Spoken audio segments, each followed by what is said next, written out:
You're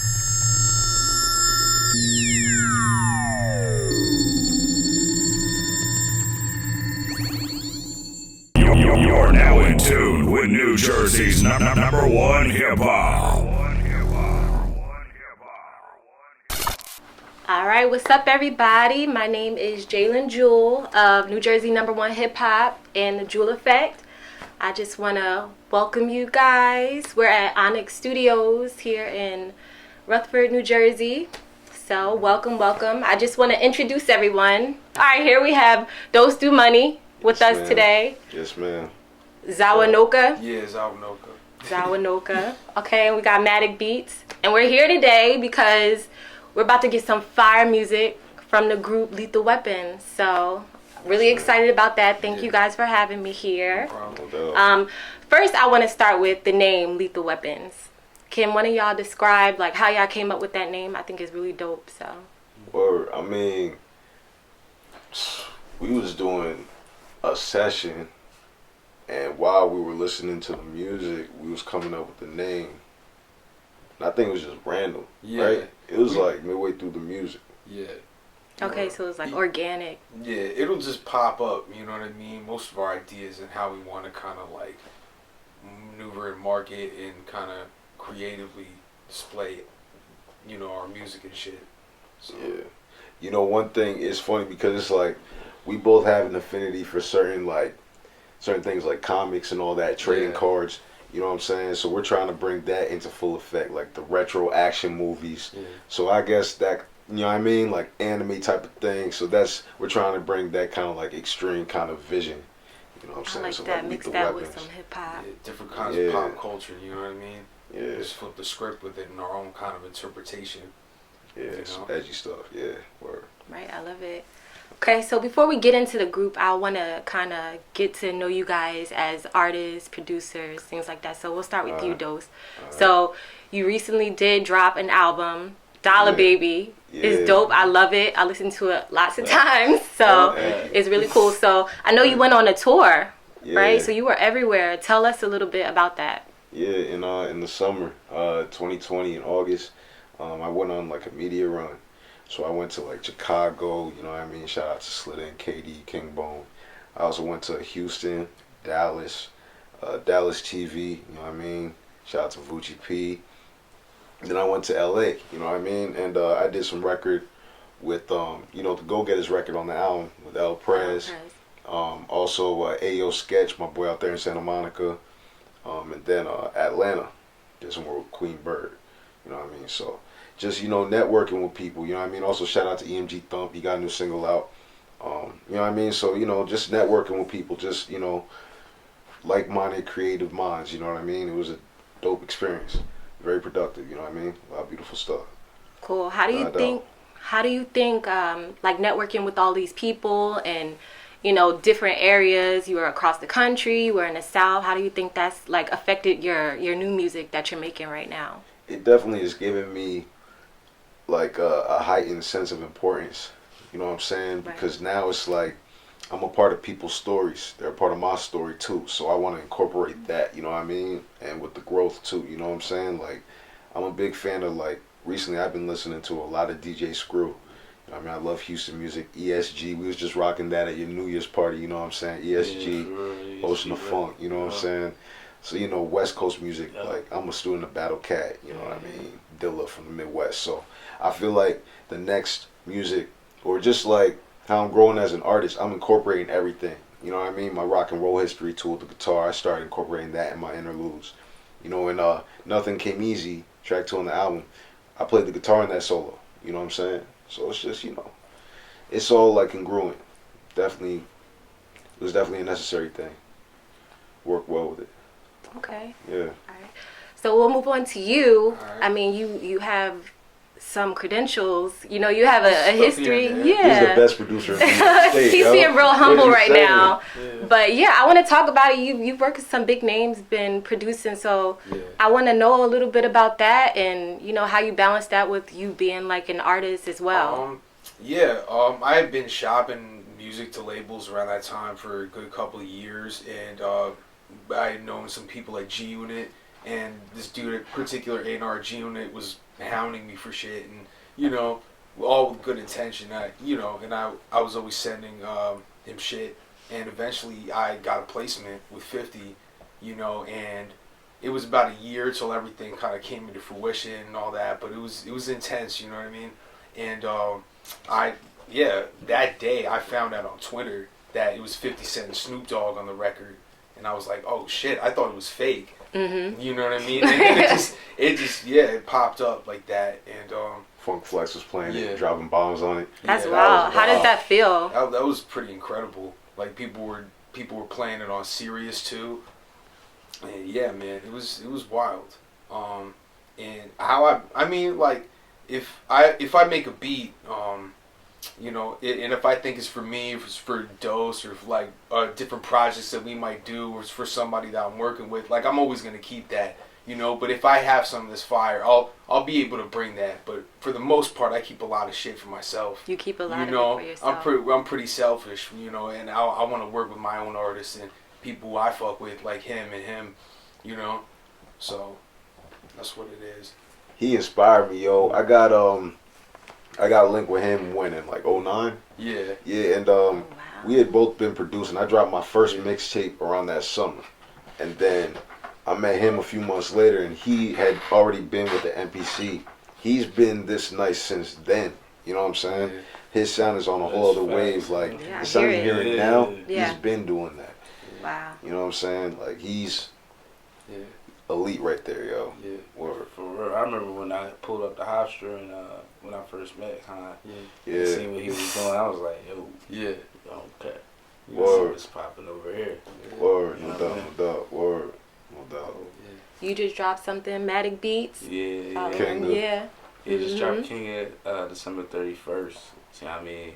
It's on all streaming platforms. But it was something that was, you know, it was in my mind that I manifested. And it's almost like, it's like the apex of what I wanted to do for this year. So now it's just the new chapter. And this is what's coming of it, you know what I'm saying? My homies over here doing this, you know what I'm saying? We got different things moving. We talking about, you know, like the OG movement, you know what I'm saying? The OG movement we got going, and then Lethal Weapon, they album, so it's really cool. We in the mix right now. Yeah. You know what I'm saying? Yeah. It's good. Yeah, you guys got a lot going on. When I heard some of the music and just y'all sound, and even when we talked before, it's real raw, and I like the sound. You don't hear it often, at least not today. So like, I want to know like some of y'all biggest influences. Or yeah. You want me to start that? Oh yeah, go ahead, man. Man, I mean, my biggest influences, Jay Dilla for one. Yeah. He's a big influence on my production. Just, you know what I mean? Just like overall music, you know what I'm saying? He's like, you know what I mean? The pinnacle. After that, I would say Pac, Nas, DJ Battle Cat, Rock Marcy, Sean Price, Prodigy. Those are my biggest influences, without a doubt. I hear that. How about you? Damn, I would RZA say, too. Yeah. RZA too. Oh yeah. Yeah. RZA too. Definitely RZA for me as well. I'd say RZA, Madlib, MF Doom, Dilla for sure. Definitely on the pinnacle for me as well. Primo, Pete Rock, Miles Davis. Like particularly when he, not like the kind of blue and all these other, you know, like the old school shit that he did, but like when he was really kind of, he went crazy and he did like Bitches Brew and like Lord Finesse. Yeah, Lord Finesse too, bro. Word. All the Digging in the Crates dudes. Diamond D. Yeah, Big L, Big Pun. Yeah, man. Marley Marl. Yeah. DJ Screw. Mm-hmm. So many, yo. Yeah. Yeah, I know Dipset that. too. Yeah. Max B. Yeah. That's too many, yo. Got a lot. But it's good. Y'all know y'all music, so Yeah. it's great. It's not like you're just going off of like one person, like you know, and the people you're naming are like big, you know. So that's Most cool. definitely. It shows in the music. You know what I mean? I like to call myself a student of the artists that I listen to. You know what I mean? It's like, you know, like I could just be kicking it, listening to Dilla, You know what I'm saying? Nas, like, always learn something from them. But at the same time, it's like, you don't just learn just to, not to copy, but you just learn because it's just an organic, it's like spreading that culture, you know what I mean? The legacy, you have your mix, you know what I'm something saying? that affects you subconsciously that makes you want to do something. Like, Or, like when I first started making beats, like I didn't know that you had to do like 2, 4 bars, 8-bar loops. Like I just kind of, it just worked organically in my head from listening to beats. Right. You know what I mean? So when I was able to do that, you know, sky's the limit. yeah, no doubt. Cool. So you guys have been like rocking since 2009. Yeah. Right? Yeah. Yeah. I known this brother since like '07. Yeah. So we all go back a ways. Oh, okay. We go back a long, That's long a wow. time. So when did you guys decide to do this? Like come up with like doing an album together, forming Lethal Weapon? Oh, we were always kind of like making music and stuff. Like, Right. you know, it's hard to kind of find rappers and stuff at particularly the college we were going to. You know what I mean? It was even like rappers that were dope. So like when we met each other, it was at my dorm room. Like I fell asleep. I woke up and I saw they knew my roommates. So like we got up and then we did this record called Game Time. You know, we just went off of this beat. Yeah, and we just went back and forth and pretty much the rest is history. That shit kind of popped too. Yeah. But with the album, like, yeah, so we've been doing music since then. But like, right after I dropped Dollar Baby, it was a session that we did the 2008 intro video. Yeah. Dre had directed it, and Dre Valentino with Onyx, and we had we did a session with Casso's boy. Shout out to Casso Green, and we did something off your beat, and then we started discussing doing more music. So I went up to his studio in Harlem. He has a studio set up there, and since then we've been recording every week. You know what I'm saying? And then after a while, after probably the second or third session, we had a good 3, 4, 5 songs. We're like, yo, we might as well just drop a project, yo. You know what I'm saying? We got some hot music, you know what I'm saying? We might as well just make a project. And then it went from being like a Zawa no Kados Do Money project to let's make this a group. Like, let's make something, because there's a specific sound that we got in this project that can be something. You know what I'm saying? So that's pretty much how the idea came about. It was a very organic thing. We didn't plan it. We were just making music, became an album. We just naturally have like good chemistry. You know what I mean? Word. And when people work together, that's just the best thing. You know. Similar influences. Yeah. We're students of Dilla. Yeah. You know what I'm saying? His studio, he got a portrait of Dilla next to the Rick James shit. Yeah. That's good. Gotta have Rick James in the studio. Yeah.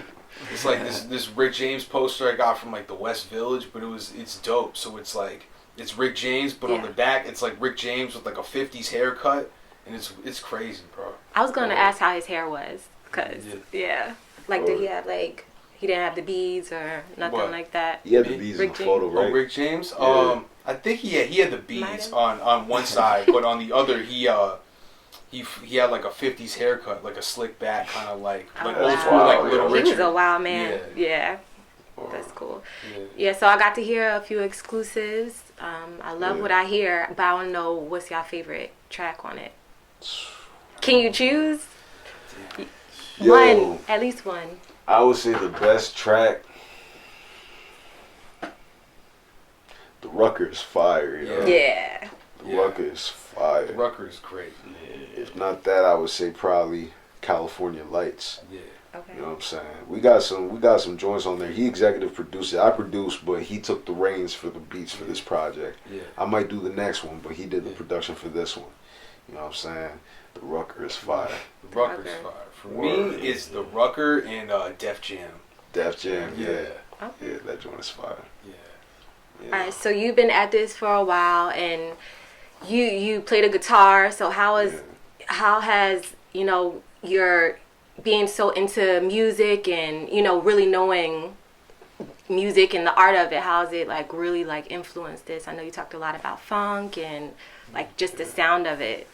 Well, I mean, I feel like with incorporating the guitar on Dollar Baby, I kind of, because before the past 10 or so years, I just been doing nothing but hip hop or trap. You know what I'm saying? But my history spans back to 2004. I was in like punk bands. I was playing guitar, singing. So I have that history too, and those influences as well. So I just started incorporating that in my music. So now it's like I'm also a fan of funk. I love like George Clinton, Funkadelic. You know what I mean? So with that, it's like with the funk, I'm trying to incorporate that in the music now, and I think with Lethal Weapons is showing my growth in that, because it's like I'm more than just a rapper, an MC, or a producer. I'm a guitarist. I sing. You know what I'm saying? So it's like with that, I just want to show like more of my capability. You know what I mean? Just showing what I can bring to the table. It's weird shit is I come from a classical music family, and everything I do is everything I liked in all the music I was interested in was just a 180 from that. Like I was originally into like heavy metal, punk bands like Green Day, heavy metal like Metallica, Sepultura, Slayer, you know, all this shit, and then I got into Wu-Tang, and then I started really getting into hip hop and jazz, you know, and I always just try to incorporate, you know, from what I know. And right now I listen to a lot of like progressive weird rock and shit and jazz and weird bands from like Sweden and like Dinosaur Uruguay. Jr. and shit. Yeah. Dinosaur Jr. too. And that's an amazing band, yeah. yo. Or David Axelrod too. Rest in peace. Yeah, man, just a lot of shit, you know, that's out there that nobody knows about. You could always find. Right, so you're able to incorporate some of those sounds into yeah. the music that you produce. Yeah. That's so dope. That's Just so cool. modernize that shit, you know. Right. Yeah. You never know what you could find in the crates. Hell So, yeah. you know. And the digging game, I don't know. I was never like the conventional digger where I would go and get vinyls and stuff. I've always been the YouTube digger, so I'm like in a later generation. You know what I'm saying? YouTube But digging it's is like the best too. YouTube Like, digging, you can that's the find some way. gems, yo. Like Yeah. nowadays, I've been into like Japanese city music from the 70s and the 80s. Yeah. That's some of the dopest music you'll ever hear, yo. That I gotta yeah. check that out. Japanese city music from like the 80s. It's like straight like daytime happy stuff, you know what I'm saying? But it's futuristic. It's dope. It's like jazz fusion. But yeah. Sorry to go off on a tangent. No, it's good. This Some is all dope good. stuff. Some Yeah. French moog and shit from the 70s and 80s. You know what Gems. I mean? Yeah. Gems. Just hard shit that nobody really knows about. To make some dope beats with some of that stuff. Yeah. You sample it the right way. Yeah. Or Right. We got any features y'all want to shout out? I don't know if we should speak on it yet. All right, let's not do it yet. They'll Yeah. just have to see. Yeah. Yeah, we're working out the business and all that. You know what I mean? Perfect. So we want to be able to just, you know what I mean, speak on things when we have it out there and everything. Absolutely. Yeah. Cool. Yeah. What about dream collabs? Doesn't have to be as a group, just individually. Is there someone that you guys would love to work with? I'd say Primo. I think Primo. that Definitely Primo. I would say Pete Rock, Raekwon, Future, Ghostface for me too. Rich Homie Quan. That'd be dope. Madlib. Yeah. Jadakiss for sure. Or Beyonce. Yes. Yeah, I'd love Or- to produce for Beyonce. That should be flames. Rihanna. Yeah. Um, Without a doubt. Yeah, definitely. Tiana Taylor. Oh, she had an amazing year. Yep. Sierra. I feel like with rappers, I feel like honestly right now, like rappers, I would love to do a song with Rock Marcy. I Yeah, think me that'd be too. ill. Rock Yeah. Marcy, Nas of course. I'm a big Royal Flush fan. Busta Rhymes, I think we could make some heat. Snoop, Yeah. yeah, Nice. Yeah, Busta Rhymes for me too. Yeah. For sure. legend, yo. Definitely a record with M. Jay, for sure. Definitely Kanye. Dre, I would love to produce and work with Kanye for sure. You know.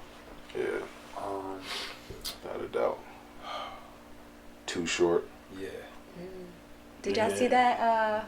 Yeah, I seen that. Do you watch it? Yeah. that On shit the was versus lit. TV? The verses was lit. Yeah, That him was and like a E40. party. I Yeah. didn't see it, but that looked lit. They They had like the street signs and all that. E40 was Yeah. going. Oh, Yeah, he was They was doing like a dancing. word. Oh. That Looked looked like lit. so much fun. Yeah, Yeah. man. They brought a whole style of music, especially E40, yo. Right. You gotta get his credit, yo. He brought a whole vibe. Amazing. That Word. sound. Yeah. Without a doubt. So I always ask artists, like, I see you guys, You've been super consistent. I've been following you, since I got the opportunity to work with you and write on you. And I recently checked out your music, and, I recently connected with you. So I always want to ask people who are like, really into it and really passionate about what they're doing, like, can you drop a jewel for people that are going to watch, supporters that you have, any upcoming artists that might be, just getting started? Yeah, without a doubt. I would say do what you love, yo. Yeah. Don't compromise your sound for what's popping or what's the wave. Yeah. Do what you're a fan of. Be a fan of yourself. And be happy doing it too. Yeah, like if you can't be a fan of what you're doing, then don't do it. It's like me, like I make music that I could ride to. I make music that I could play at a kickback, and music that I know is what I like. So even if it doesn't pop, I know that I did something that's dope to me. You know what I mean? And people that are like-minded will also be drawn to it. So I feel like that's the one motivating thing. And also another thing, one thing I learned years ago, because, we all have our tribulations and hurdles in life that may disrupt what you're trying to do. It's the principle of calling earning someone's quit. You may fall off the horse, but, as long as you get back up, that's what it's all about. As long as you stay quitting and not trying again, whoever else is your competition earned your quit. Don't let them earn your quit. Earn their quit. Not to be competitive, but I'm just saying don't quit, or else someone else will earn your quit and they'll get to the spot that you're trying to get to. I learned that principle years ago and it helped me a lot. Amazing. Just being consistent and just keep going. Toughing it out. Exactly. Sometimes you gotta be like Goku. Like when Goku kind of morphs into a Super Saiyan and he goes into King Kai's like heaven and shit, and he comes back training. You gotta work on yourself, and sometimes not everybody's gonna like your shit. It's just a reality. Everybody's got different tastes, and that's what the beauty of the marketplace right now in music is that there's everything for everybody. You know what I mean? And you don't have to compromise. You don't have to sound like this person or that person. You could capitalize and do that on your own, and there's always an audience for that, and whatever you want to do. Yep, exactly. Yep. How about you? Yep. Drop a jewel. I mean, you gotta be about your business, man. Like, the music's all cool, but be about your business. Do your research on music. Mm-hmm. But when you have idle time, when you're not doing music, research how, to get on the right side of music, because just as talented as you are, it's just as quick somebody steal your shit, man. I just keep it frank. So that's always what I say. I'm still learning it. So that's what I tell anybody at Jewel. I love it. I love it. So where can people find you guys so we could keep up with the music when it drops and social media? Most definitely. I mean, you can follow me on IG at DosDoMuni. That's DOSDUMUNI. Also, that's the same link for my YouTube, youtube.com/DosDoMuni, DOSDUMUNI. My label is called Passionfly Records. IG is PASSNFLY Records at IG, Passionfly Records. You know what I mean? So, Passionfly. And you can catch me in all social media by Zawanoka. It's SAHWANOKA. And that's what it is. All right. You can catch me at the Realmatic Beats on IG. That's THE Realmatic Beats, MATIC Beats. And it's Matic Beats on YouTube, Twitter Matic Beats. Yeah, I mean, tap in. We good, we Gucci. You know what I'm saying? Gucci gang. It's like, nah, we ain't Gucci gang. This is no doubt. It's the lethal gang right now. Mm-hmm. And also, I want to shout out New Jersey #1 hip hop. You know what I'm saying? Y'all have put it on for the Garden. Gotta show love to y'all. Y'all have shown me hella love. You did the write-up to my album. Amazing write-up. This is the best journalist in the Garden State. Look out for Jalen Jewel. You know what I'm saying? And shout out to New Jersey #1 hip hop, man. Y'all putting on for the state. No one is doing it like y'all. Period. Yeah. Well, thank you guys. I'm really, really excited for this. I love the music. I love, how it sounds. I'm, really excited you guys had me here, just sit with you and talk to you, get to know you. Yeah. And I'm excited. I'm going to shout y'all out when everything drops. So, That's be ready. Yeah. That. Is there anything else you guys want to share? Man, I just want to say, you know what I mean? We made it through 2020, y'all. You know what I mean? So let's, you know what I mean, keep the good vibes going. Let's build, let's grow. Let's be abundant. You know what I'm saying? Let's be abundant. You know what I'm saying? Let's make the best out of every day. Yeah. Period. Carpe Perfect. diem. Yep. Yeah. Perfect. Well, thank you. Yep. Again, I'm Jalen Jewel. You can find me at Jalen, Jalyn, JEWEL. And I'm a part of New Jersey #1 Hip Hop. So, see you guys later. Thank you guys. Already. All right.